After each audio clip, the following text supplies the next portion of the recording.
originally from London, and I fell in love with an American girl, and I came to New York to be with her.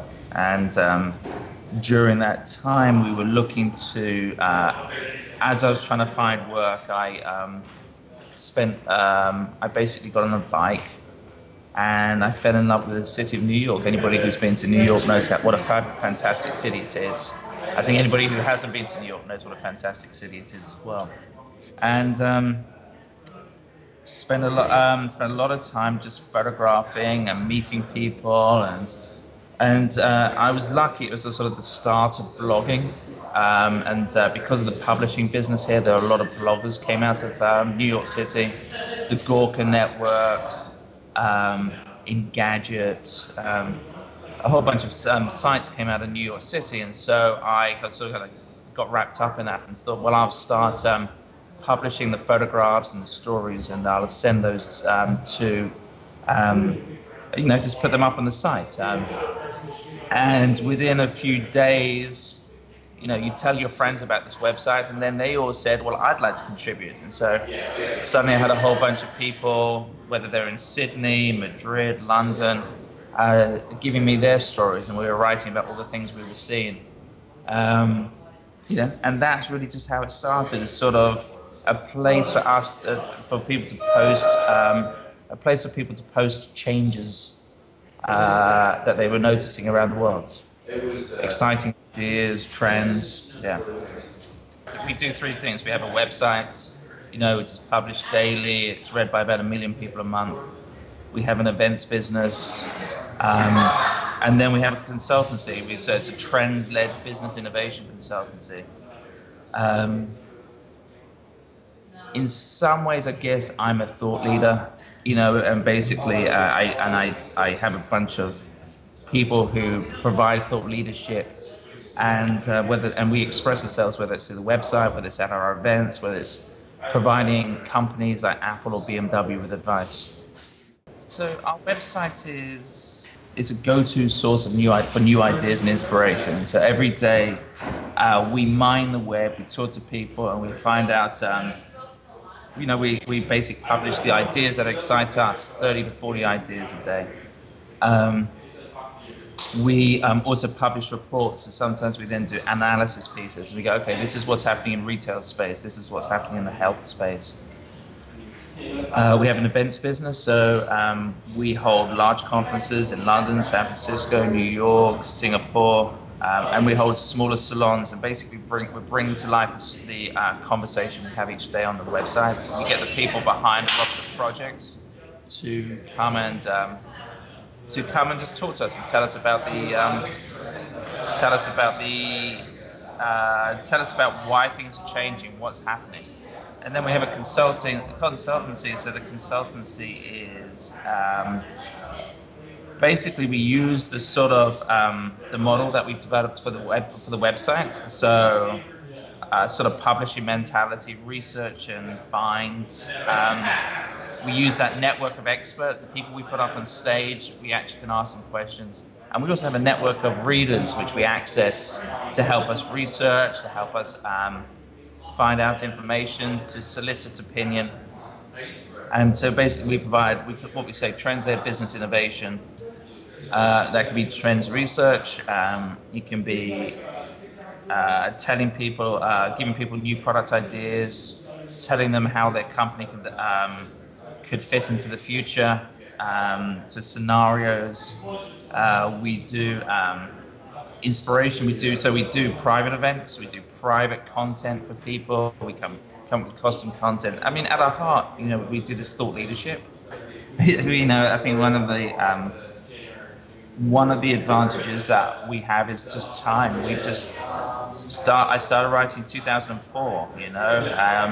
People come to the website. I think it's a new thing. It's sort of been around for 8 years, and we just kept doing it. We just kept doing it every single day. We kept publishing, and we kept proving to the world, this is what we do and this is what we think.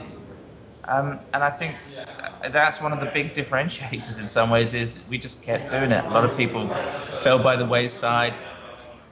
We don't make much money out of the website itself, but we have a love for that sort of sharing of ideas. Yeah, I think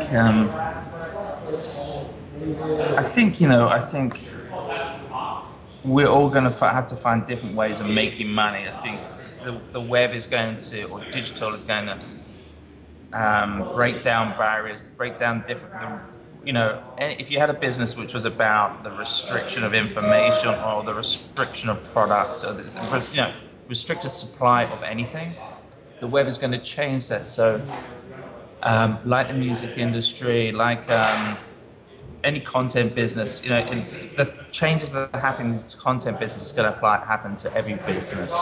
Um, People still want to listen to music. You just have to find a different way of making money. And with my business, people still want to have business intelligence, thought leadership.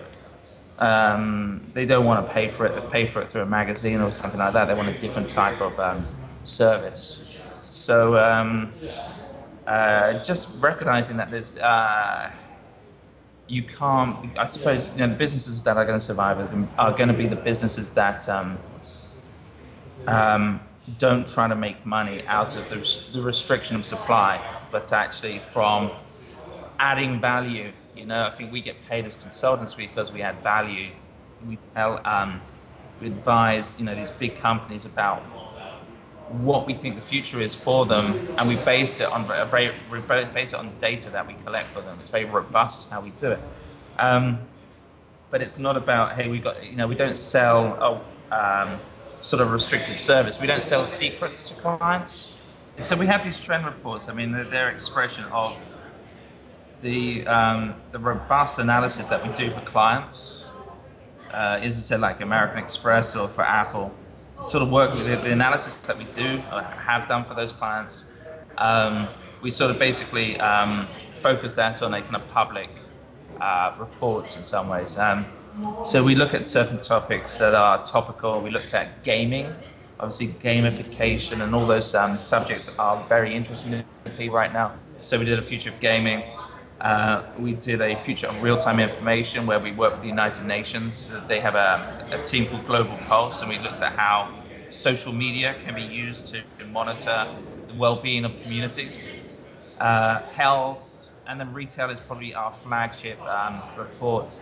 We're about to release our third report, and those reports are, they're very popular. We talk about certain trends within retail, and they're about 200 pages long, and we basically talk about the trends that we see, the implications that we see. We ask businesses to give us advice and tell us about why they think those trends are taking place, and and then we sell them for a small amount of money.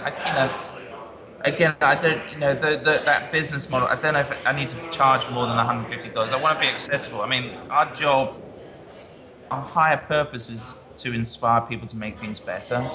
And if we're selling $2,000 reports, then I'm not going to inspire many people. Yeah, I mean, I don't know if it gives me an edge, but I'll tell you what I do. I mean, I wake up about 6:37.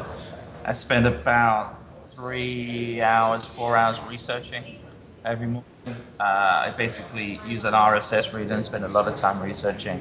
And during that time, I really cut myself off. I don't look at my email first. I look at my RSS first. And I don't look at my email till about 9 or 10. I feel that if somebody needs to get a hold of me, I'll get a text.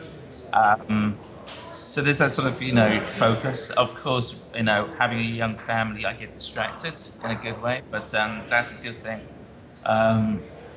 I then come to the office, I work on the website, and I work with my editorial team for an hour or so.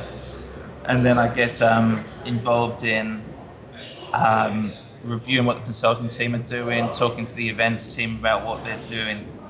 I think my job is about the quality of thought that's behind everything.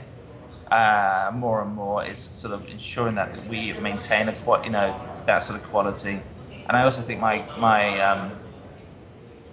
job is also to create a bridge, connect with our readers, our clients, our network. And so I think my job is actually to be the networker for PSFK as well, actively engage our community.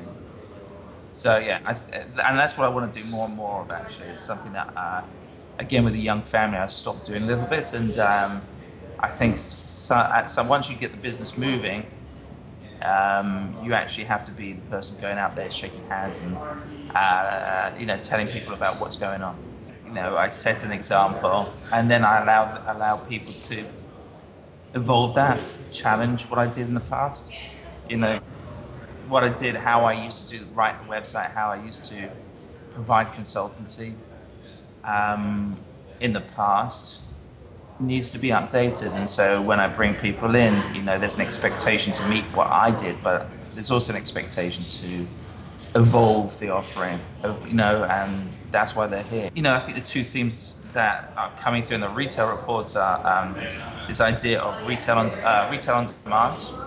When I want it, where I want it, I can go shopping. And then the second theme is a sort of like the new brand champion. So seeing how customers and shoppers are actually doing the work of brands. They are being advocates of brands, they're being affiliates, they're selling brand products, they're even doing customer service for brands. And I think that's a really interesting thing that's going on there. So that's what's turning me on right now. Who is interesting? Who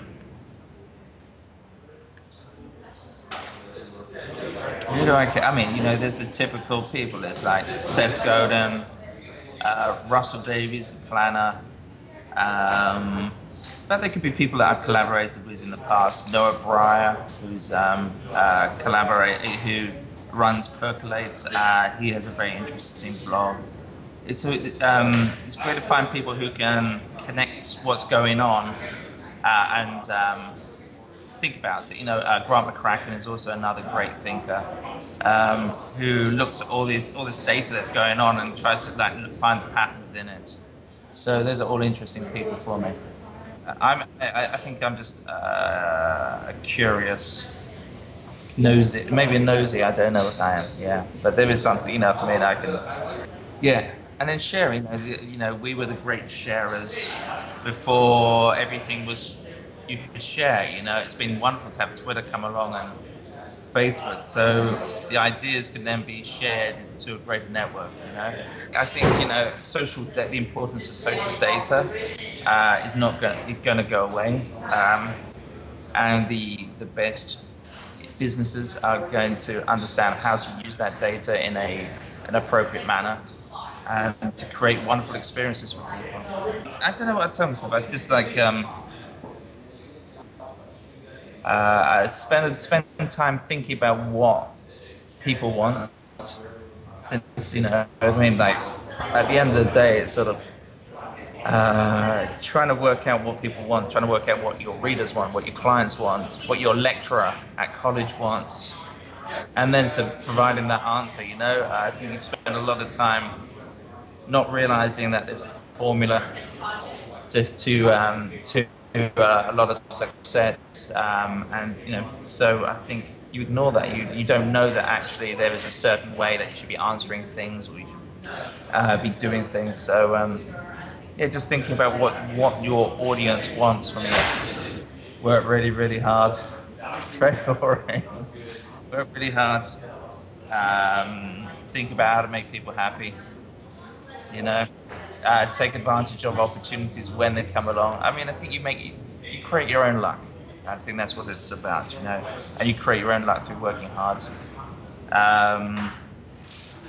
But there's things you have to do along the way. You need to make sure that people can see that you're working hard, and it's also about making good stuff. The reason I'm a consultant and I advise companies like Apple and BMW is because I want to express myself. We do great website content, and those clients have come along not because I went and asked them to hire me. They saw websites and then they called us. You make your own luck. I think you should interview someone like Scott Belsky of Behance Network, and who has this wonderful and website and product, and his job is about I suppose, organizing the creative space, organizing creative work, and I'd love to know just what next. He's done so much. So what else? What other creative stuff can you organize next?